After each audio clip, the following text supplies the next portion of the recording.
آپ کو معلوم ہے قرآن میں 2 دفعہ کہا گیا یوم یفر المرء من اخیہ وامہ وابیہ وصاحبتہ وبنیہ، جس دن بھاگے گا انسان اپنے بھائی سے بھی اور اپنی ماں سے بھی اور اپنے باپ سے بھی اور اپنی بیوی سے بھی اور اپنی اولاد سے بھی۔ کیوں؟ نفسی نفسی نفسی نفسی نفسی نفسی، میری اولاد کو جھونک دو، میرے ماں باپ کو جھونک دو، میری بیوی کو جھونک دو، بیوی کہے گی میرے شوہر کو جھونک مجھے۔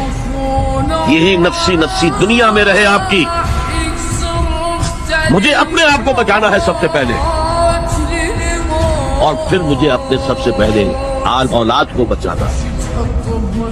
یا ایھا الذین آمنوا قوا انفسکم واہلیکم نارا، اے ایمان والو بچاؤ اپنے آپ کو اور اپنے اہل و عیال کو آگ سے۔